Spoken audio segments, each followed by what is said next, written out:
Le 8 janvier dernier, à minuit, la CENI a confirmé avoir reçu 10 candidatures à l'élection présidentielle, dont le premier tour est fixé au 22 février prochain au Togo. Parmi les aspirants à la magistrature suprême figure de grands noms comme Faure Gnassingbé, candidat et président sortant de l'Union pour la République Unie, Jean-Pierre Fabre, ancien chef de file de l'opposition de l'ANC, et puis Agbeyome Kodjo, le candidat de la coalition des forces démocratiques. Et en même temps, il y a aussi les grands absents à ce prochain scrutin, notamment le comité d'action pour le renouveau, car de l'ancien Premier ministre Yavi Agbouibo, mais également l'Union des forces de changement de Gilles Chris Olympio. Aujourd'hui, on sait quand même qu'il y a 10 candidatures qui sont arrivées à la CENI et qui doivent encore être confirmées par la Cour constitutionnelle. Vous savez, à la clôture de la date de dépôt officiel de candidature, la CENI a sorti, je crois, aux alentours de 1h du matin, c'est-à-dire peu après minuit, un communiqué pour situer l'opinion sur le nombre de candidatures reçues. Donc aujourd'hui, c'est sans équivoque, on a 10 candidatures retenues par la CENI. Sauf que ces candidatures vont passer d'abord par le ministère de l'administration territoriale, qui va faire les enquêtes d'usage, comme le stipulent nos tests. Et après, le ministère de l'administration territoriale, les dossiers de candidature vont atterrir sur la table de la Cour constitutionnelle, qui va sortir la liste définitive des candidats retenus pour pouvoir conquérir la magistrature suprême du pays pour cette élection de 2020. Et selon les informations, il y a le président Faure Gnassingbé, le président sortant, Jean-Pierre Fabre, et d'autres également, comme Tchessona, comme également Agbeyome Kodjo. Effectivement, comme tout le monde le sait aujourd'hui, il y a effectivement le président Faure Gnassingbé, le président sortant, et également président de UNIR, le parti au pouvoir donc. Il y a le président de l'ANC, Jean-Pierre Fabre. Il y a le président de MPDD, et également candidat de Monseigneur Kodjo, ou du processus mené par Monseigneur Kodjo, aujourd'hui appelé les forces démocratiques, qui est monsieur docteur Messan Gabriel Agbeyome Kodjo. Il y a également le professeur Wolou du PSR. Il y a également le docteur Kodjovi Aubin-Ton du mouvement La Nouvelle Vision. Il y a monsieur... Indépendant. Oui, c'est sous le nom du mouvement Novi, Nouvelle Vision, que docteur Ton est candidat. On peut citer aussi monsieur Sauter, Kawis Dotegan Dovi, qui est candidat de la coalition Les Rassembleurs. Et je crois que Maître Tchessona Traoré, il y a aussi une dame qui n'est pas très bien connue du public, du moins dans le domaine politique. Beaucoup viennent de découvrir son nom. Bon, ce qui est très important, c'est que pour nous, par exemple, qui avons eu la chance d'interviewer presque tous les candidats, sauf en attendant pour le moment M. Faure Gnassingbé et Jean-Pierre Fabre. M. Fabre et Jean-Pierre, nous avons eu à rencontrer tous les candidats déclarés pratiquement. Et il y a une différence entre être candidat déclaré et être candidat effectivement. Et ça, je crois qu'aujourd'hui, tout le monde le comprend très bien. On a vu quand même beaucoup de personnes qui ont annoncé leur candidature. Et notamment comme Diritama, le président du NET. Diritama, il y a également le pasteur Edo Komi, il y a docteur Nyagnon, il y a également l'artiste Mystère Bi, Afrocolor, et il y a également d'autres qui, effectivement, peu avant même le dépôt des candidatures, ont essayé de reculer. Bon, je n'ai pas eu effectivement de contact avec Pasteur Sodi parce que je savais qu'il n'était pas candidat. En tout cas, 24, la CENI annonce quand même que 24 formulaires de candidature avec... Oui, bien sûr. Donc plus d'une vingtaine. Donc on était sûr que plus d'une vingtaine, on aura effectivement 10 parce que il y en a qui ont décidé de ne pas se présenter finalement. Si on prend le cas de M. Koda et Pierre de Gamessou, du mouvement Gamessou, il a décidé de ne pas se présenter pour pouvoir, comme il a dit et comme nous l'avons sorti dans notre article ce matin, il a voulu donner une chance effectivement aux candidats des forces démocratiques donc désignés suite au processus de Monseigneur Kodjo, donc M. Agbome Kodjo. Et il dit, le mouvement Gamessou de M. Kodar dit effectivement à regretter le choix de la personne de Dr Agbome Kodjo, mais voulant aller dans le sens de l'engagement pour une alternance pacifique. Vous voulez pacifique. Du choix de Monseigneur Kodjo? De Monseigneur Kodjo, oui. J'ai traité un communiqué aujourd'hui, c'est publié, où le mouvement Gamessou, qui effectivement présentait M. Kodar comme candidat, dit avoir regretté le choix, mais compte quand même soutenir M. Agbome Kodjo, et il précise s'il le souhaite. S'il ne le souhaite pas, bon, donc si M. Agbome Kodjo met le vœu de voir l'équipe de Kodar dans sa liste de campagne, le mouvement Gamessou est prêt. Aujourd'hui, on comprend que pour les élections qui viennent, nous avons une dizaine de candidatures. On aura peut-être une ou deux personnes qui vont être recalées par la Cour constitutionnelle. Mais si tout marche bien, on pourrait aussi avoir les 10 en course. Alors tout va se jouer, contrairement à ce que les gens pensent, tout va se jouer peut-être au second tour. Parce qu'il n'y aura pas de premier tour d'emblée. Il peut en avoir. Mais pensez qu'au premier tour, un candidat va sortir d'emblée avec 50% plus une voix. Ce n'est pas évident. Puisque même si on prend le parti au pouvoir, il faut avoir le courage de dire la vérité.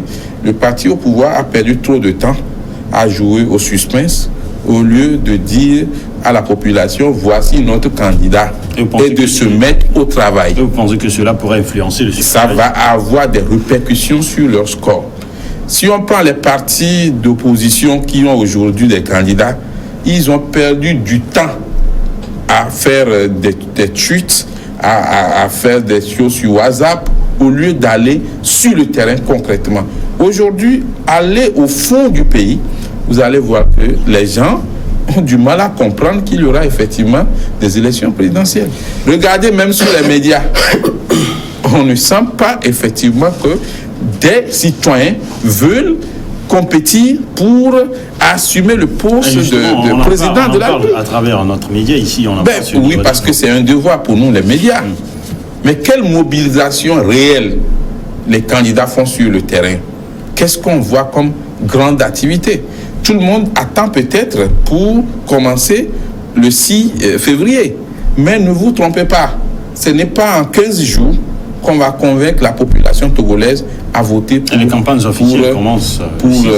soi. Alors, aujourd'hui, il y a ce qu'on appelle les pré-campagnes. Alors, aujourd'hui, je le dis, je le répète et je l'assume, que ce soit le parti unique, qui est le parti au pouvoir, que ce soit le parti ANC, que ce soit le parti de Agbome Kodjo ou le parti ou les organisations ou les indépendants, si les gens ne se mettent pas au travail sérieusement sur le terrain, c'est à peine si on aura quelqu'un qui pourra atteindre les 43%. Alors, ce soir, on ne va pas trop s'appesantir sur les 10 candidats, c'est les autres qui nous intéressent. À part le parti Bâtir, il y a également le mouvement centriste de Abbas Kaboa qui soutient le candidat du parti au pouvoir. Je veux parler du président Faure Gnassingbé. Donc, d'autres partis également essaient ou se rangent derrière d'autres des partis déjà candidats à cette élection pour pouvoir donner leur voix à ces derniers. Oui, il n'y a pas que, vous savez, les 18 députés même de l'Assemblée nationale indépendante soutiennent la candidature du président Faure Gnassingbé. Mais vous savez, moi, l'annonce de ces 10 candidatures, j'ai fait tout de suite 2 analyses. D'abord, la caution, vous savez, la caution au Togo était à 10 millions par le passé. Avec l'évolution, ça a été donc ramené à 20 millions. il y en a aujourd'hui, lorsque la CENI avait sorti le dernier communiqué, disant, ce qui était d'ailleurs même normal, disant qu'il faudrait accompagner les candidatures avec la caution directement. Parce que pendant les 10 ans ou les 2 semaines qu'a duré, disons, le temps du dépôt de candidature, c'était encore possible. Mais à la veille de la date butoir, oui, il faudrait quand même que ce communiqué-là, qui était, moi, à mon avis, qui n'avait même pas ça, le sens d'être, parce que tout le monde devait aussi pouvoir donc faire, disons, ce résumé-là en disant que normalement, déjà à la veille, il faudrait accompagner directement la candidature, qu'il ne faudrait pas attendre forcément qu'on vous valide la candidature pour aller prendre la caution. Parce que ce serait tout comme si la CENI avait donc cautionné, disons, un rallongement tacite, puisque c'est peut-être la veille ou 2 jours après que vous allez donc venir. Et ça aussi, je pense que c'est fait aussi dans l'esprit quand même de limiter, ou du moins c'est... Non, mais le même jour, le Trésor travaille jusqu'à 23h. Oui, bon, le jour de la clôture, un communiqué officiel le dit. Et c'est fait. Oui, c'est fait. Le Trésor a travaillé jusqu'à 23h, oui, permettant à tous les candidats qui veulent de pouvoir... Donc ça voudrait dire que le motif avancé par certains candidats en disant que c'est ce communiqué-là qui avait donc limité leur candidature n'était pas valable. C'était des motifs pour pouvoir expliquer à la population que voilà, je n'étais pas candidat, c'est pas parce que voilà, tant.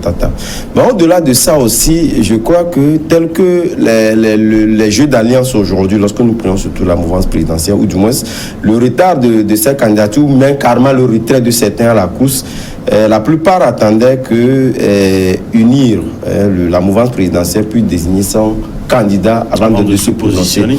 Et ça, moi, je juge ça, je pense que c'était normal, puisque quand même, contrairement à ce que disait tout à l'heure Viviane Tomi, c'est vrai que le suspens ça a duré, mais UNI a toujours envahi le terrain.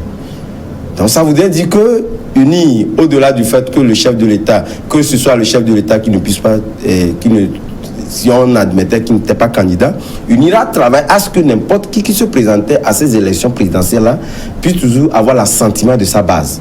Et sur ça, non, ça c'est même normal, parce qu'ils n'ont pas rompu. L'UNIR est le parti le plus riche du Togo. L'UNIR a plus de ressources. Non, c'est une vérité. Non, je suis d'accord. L'UNIR n'a même pas besoin de perdre du temps pour faire on est d'accord, mais au-delà de tout, lorsqu'on n'a pas les moyens, voilà pourquoi on ne peut pas quand même embrasser. Jiritama l'a fait normalement. Oui, mais c'est Jiritama, même s'il n'a pas les moyens du parti. Donc nous prenons le même langage, c'est ce que j'ai dit. Si tu veux être président de ce pays, ça veut dire que tu dois te mettre au travail. Tout à fait. Alors, les partis qui sont restés à Lomé pendant longtemps, attendant l'ouverture de la campagne. Même à Lomé, il n'y avait pas d'action qui était menée par la plupart de ces... Comme auparavant. Vous vous souvenez, quand il y a des élections présidentielles, on voit l'engouement. Donc, c'est dire que c'est... Surtout avec le jeu d'alliance qui se joue autour d'UNI, ce qui était d'ailleurs même normal, parce que lorsque vous prenez la déclaration d'Abbas Kabo, il a dit, il a essayé d'énumérer des pans, des chantiers de développement et d'ouverture. Le Togo qui sont à la base de sa position. Et qui sont même à l'actif du président sortant, M. Faure et son Zina Gnassingbé. Et ça, je pense que tout Togolais objectif doit quand même le relever. Quoi qu'on dise aujourd'hui, il a eu quand même à marquer son temps. Et par rapport à cela, il y a eu donc des satisfecits qu'on peut quand même lui... Non, ça, je crois qu'on a dit ce qu'on vient pas du moment où, par rapport à ça, quand tu es au pouvoir, tu as effectivement un bilan à défendre. Oui, mais ce bilan-là est très satisfaisant. Et ça, je positif par certains et négatif par d'autres. Ça dépend du contexte. Objectif peut quand même relever. Mais je suis d'accord. Je crois d'accord avec toi que Vivien, vous n'êtes pas d'accord avec la position de la dame. Mais je pense que je dois quand même aller à la... Oui, mais objectivement, le président Faure Gnassingbé étant au pouvoir a un bilan qu'il va défendre. Et ça, c'est ce qui fait aussi son plus par rapport aux autres qu'on n'a pas encore vu à l'œuvre. Ça, c'est clair. Et par rapport à on a vu aussi des présidents au pouvoir aller au scrutin et ne pas gagner. Non, nous sommes d'accord. Puisqu'il n'y a pas d'élection, on ne peut pas dire au jour d'aujourd'hui, parce qu'avec tout ce... Vous savez, les élections, on ne peut pas quand même les prendre aujourd'hui en vase clos, ou du moins dire que forcément, étant donné que ces actifs-là jouent à la faveur de Faure Gnassingbé, mais il n'y a pas d'élection qui soit gagnée d'avance. Et par rapport à cela, je pense que la mouvance présidentielle a toujours compris et n'a jamais laissé le terrain. Mais ce qui est marrant, c'est que moi, du côté de l'opposition, moi j'ai toujours l'habitude de le dire. Les gens pensent que forcément leurs opinions, leurs convictions sont forcément partagées par la plupart des Togolais. Or aujourd'hui, UNIR a eu à travailler sur le terrain, si bien que ces réminiscents qui revenaient d'habitude en disant que voilà, c'est un fidéadement, ils ont trop duré. Je pense que ce sont des paradigmes qui ne convainquent plus à faire les Togolais. Aujourd'hui, les Togolais changent de mentalité. Ils veulent voir le concret, ils veulent voir du factuel. Et par rapport à ça, je pense que UNI les en donne. Et aujourd'hui, surtout la grande majorité qui... On ne va pas non plus défendre UNI au coup de notre débat. Aujourd'hui, je pense que les projets ne sont pas faits pour la jeunesse, mais je pense que les projets sont conçus avec la jeunesse. Parce qu'aujourd'hui, le parti, la mouvance présidentielle fait avec cette jeunesse-là. Et par rapport à cela, on n'entend plus, disons, les barons, des gens aller recueillir les avis de la jeunesse. La jeunesse fait partie intégrante de la gouvernance du pays. Et je pense que ça, on ne l'a pas constaté au niveau des autres partis. Non, puisqu'ils ne sont pas au pouvoir. C'est pas une question de pouvoir. Même au niveau de... Tu parles des décisions. Qui prend les décisions? Prenons seulement les bureaux, ou du moins cette envie de pouvoir quand même céder la place à cette nouvelle génération. On ne le sent pas dans les autres partis, malheureusement. On n'a pas besoin... En fait, pour quand même associer cette jeunesse à la gouvernance, on n'a pas besoin d'arriver au pouvoir avant de leur donner des points. Il faudrait commencer directement... faire allusion à l'alternance. Oui, mais à l'alternance, commençons directement par le peu qu'on peut. Oui, mais est-ce que tu es sûr que si le président Eyadema était vivant, tu es sûr que si le président Eyadema était vivant, quelqu'un oserait lui demander sa place de président du parti au pouvoir? Non, mais je crois que chaque parti, de toutes les façons, chaque formation politique a ses statuts. Et suivant les statuts, ces formations-là vont effectivement choisir leur bureau. Mais ce qui concerne la présidentielle, il faut noter que M. Faure Gnassingbé, le président de la République actuelle, le président actuel, a effectivement des avantages de par sa fonction de président et aussi il a un bilan à défendre. Certains citoyens vont vous dire aujourd'hui, il y a des candidats qu'on ne connaît pas. Oui, alors, il y a des candidats qu'on vient de découvrir. Vous l'avez même relevé tout à l'heure dans la sommation des candidats. On va évoquer plus largement le sujet dans la deuxième partie de l'émission, juste après la pause, et on revient.